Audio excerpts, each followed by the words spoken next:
இன்று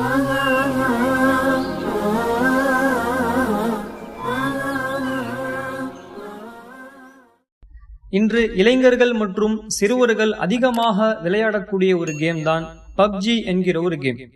ஆனால் இதற்கு மேல் முஸ்லிம்கள் பப்ஜி விளையாடக்கூடாது என்று ஷேக் சுலைமான் ருஹைலி என்கிற ஒரு இமாம் மார்க்க தீர்ப்பை, இந்த ஃபத்வாவை வெளியிட்டிருக்கிறார்கள். ஷேக் சுலைமான் ருஹைலி அவங்க யார் அப்படின்னா, இந்த இமாம் மதீனாவிலேயே பிறந்த ஒரு இமாம்.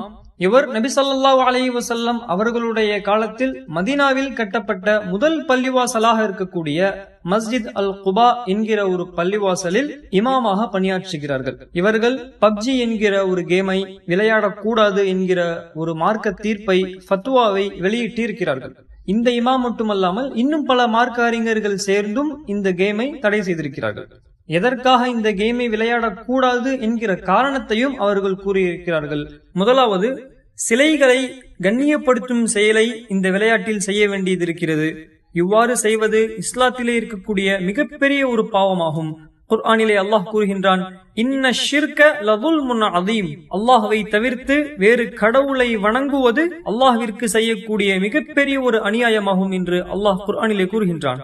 நாம் மனதளவில் அல்லாஹ்விற்கு இணை வைக்காவிட்டாலும், செயல் ரீதியாக அல்லாஹ்விற்கு இணை வைத்தாலும், எந்த விதத்தில் அல்லாஹ்விற்கு இணை வைத்தாலும் அது மிகப்பெரிய ஒரு பாவம் தான். அல்லாஹ்விடத்தில் பாவ மன்னிப்பு கேட்காமல் அல்லாஹ் அந்த பாவத்தை மன்னிப்பதில்லை.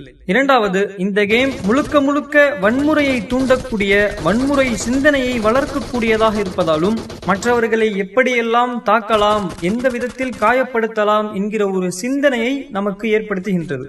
மூன்றாவது, மற்ற அனைத்து கேமையும் விட இந்த கேம் நம்மை அதிக அளவில் அடிக்ட் ஆக்கக்கூடியதாகவும் அடிமையாக்கக்கூடியதாகவும், அந்த கேமிலேயே நம்மளுடைய நேரத்தை கழிக்க வேண்டும் என்கிற ஒரு சிந்தனையை நமக்கு ஏற்படுத்துகின்றது.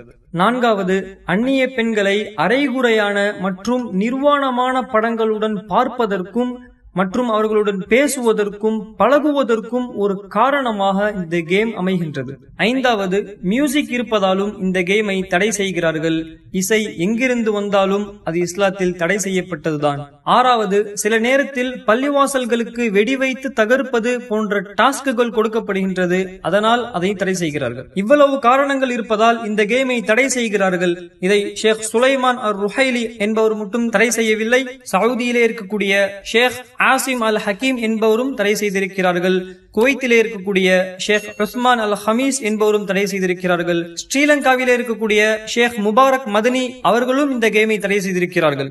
இது போன்ற காரணங்கள் பப்ஜியில் மட்டுமல்ல, இதற்கு சிமிலியராக இருக்கக்கூடிய வேறு எந்த கேமாக இருக்கட்டும், அந்த கேமை விளையாடுவதற்கும் தடை செய்யப்பட்டிருக்கிறது.